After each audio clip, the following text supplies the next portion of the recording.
We have had an incident with a USB stick. This story pertains to an incident which happened at a high school in the early 2000s. I was on work experience and shadowing the tech support. Context of the story: this high school is located in an impoverished area, where the majority of families are in receipt of some form of social security, welfare or food stamps. The school itself didn't have a fantastic budget, so was for the most part still using chalkboards, 20-year-old textbooks etc. In regards to computing, the school had no more than around 25 PCs, running Windows 95, which were for use by staff only. Therefore, a good portion of the school population, 1,200 pupils, had never used a computer before.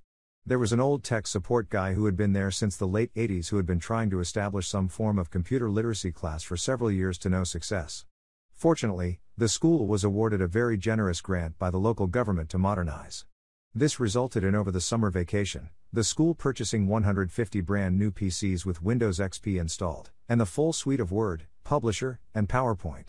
Each teaching room had also been installed with interactive whiteboards with projectors, and a room had been converted into a computer room, to run the computer literacy classes which the old tech support guy had wanted. Unfortunately, he was extraordinarily upset, as a new tech guy, 20-year-old, had been taken on to replace him, and had been in charge of the procurement of the new PCs, their installation, and the ongoing tech support. Old tech guy had been assigned to become a full-time tutor for computer literacy, for both the children and fellow staff. To be fair, he did enjoy this job, but absolutely hated the new tech guy. Story: one afternoon, the new tech guy received a call from the old tech guy stating, "We have had an incident with a USB stick, can you come down please?" We arrived at the computer room a few minutes later to see nothing short of minor destruction. The computer room featured a nest of computers on a donut-shaped table, round with a large hole in the middle of the room. In the middle of this nest was a mess of kettle leads, for the monitors and PC, Ethernet cables, and wires for various peripherals. At least, that is how it had been left before this incident.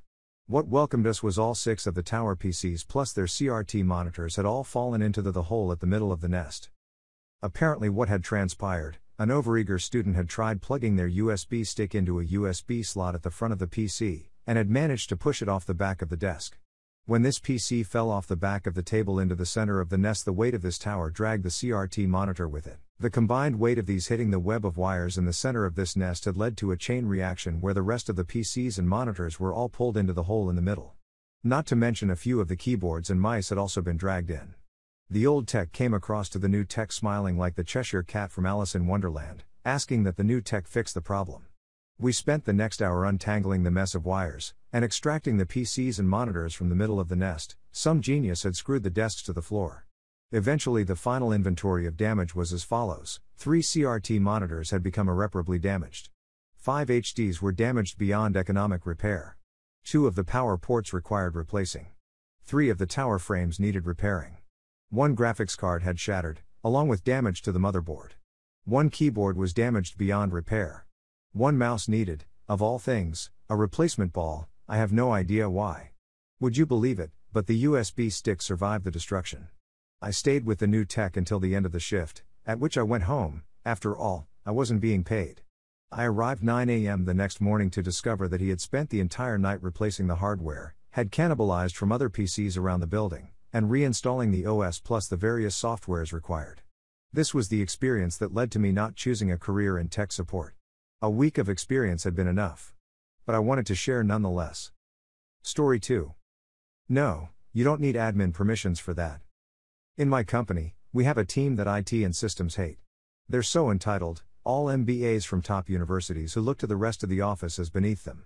They have the best cutting-edge hardware that any pro gamer would be envious of, and they still complain that the machines are too slow. Hint, might have something to do with the 20 Excel files you have open on top of the Bloomberg app, plus the CRP macros you wrote that have no memory management. What's that? You don't know what memory management is? You don't say. They always want any new software they can get their hands on, which needs to be approved by the larger company we belong to, and go through the proper onboarding security process, even though they barely know how to use it, because someone read that it might do something they could use at some point, and they want it yesterday. We have company-wide security policies that apply to everyone, yet they have to have exemptions because they cannot do their work like this, and upper management lets them get away with it because they make the company a lot of money, although luckily Business Daddy is zeroing down on that and slowly kicking them off of their golden pedestal. In any case, for a reason that doesn't deserve explaining, They're moving databases, so they needed a sandbox place where to do their development. When I set them up in a test server I manage personally, I told them that security policies dictated by higher powers explicitly state that I was not to give them admin rights to their database, and that there was no possible reason why they would need it. My bosses would have just given up and let them run wild on the server, but I am more stubborn and headstrong, much to their chagrin. I just gave them all the read/write/DDL permissions, so they can do and undo anything they want within their own pigsty without it contaminating the other databases we have there. Fast forward a couple of months, and after a few bumps, they're now wanting to move the tables from their old database to the new one on the sandbox. Side note, for some contract reasons, we cannot just take a backup of the old one and load it into the new server, so it really has to be a table-by-table transfer. The problem is that once they move their tables, they need to add primary keys to them, and for that they now need admin rights. My bullshit meter starts beeping. I go back on their email and remind them that we cannot give them admin rights. I want to add especially for such a ridiculous reason, but I save it for myself, and that any script they need to run that requires higher permissions, they can send it to me and I'll review it and run it. They don't like that. There's a back and forth on the emails, yes, no, yes, nah, yes, nah, but we have our weekly meeting scheduled for that day, so anything they want to tell me, they can say it to my virtual face. Along comes the meeting, and they start by saying it's non-negotiable. They need the rights because it's a lot of tables they need to migrate and they're too busy and don't have the time to go through each table with me, and they rather do it themselves. I'm confused, because they will need to script every table as a create command, so why not include the keys then and there? But, apparently someone else will automate that scripting, so they don't need to worry about that. Besides, they're too busy to go through the automation process and change the script to include the keys. I still don't understand their logic, or how they'll be automating the scripting, but I still won't give them the permissions. Any key they want to include after the tables are built can be sent over to me and I'll run the script. But no, they don't have the time to go through every table with me, they're too busy to schedule a meeting and sit down with me to get the keys added. I'm doubly confused now. Who's talking about a meeting? Just send the code you need to run. Well, unstoppable force meets unmovable object and they just get frustrated.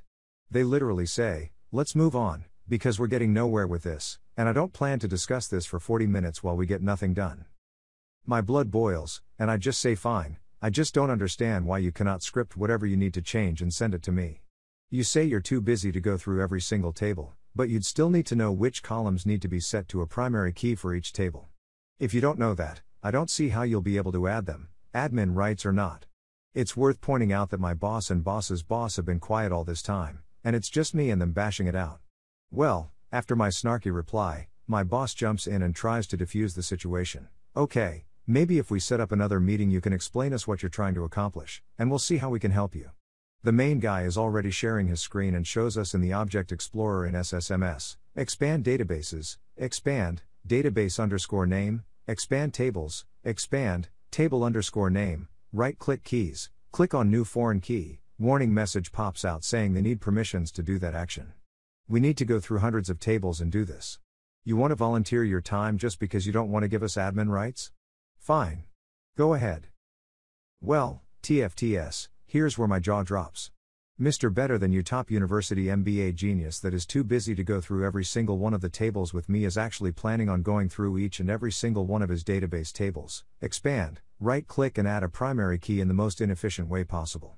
I'm just bewildered and simply say you do know that what you've just done can be scripted, right? What? That whole action of selecting a table, adding a column to be a primary key. All of that can be scripted. I just typed the command in the meeting chat, alter table, table_name, add constraint, key_name, primary key clustered, column_name. Suddenly, his angry tone shifts in a second faster than a bipolar Karen off her meds. Oh. Okay. Fine, let's do it like that.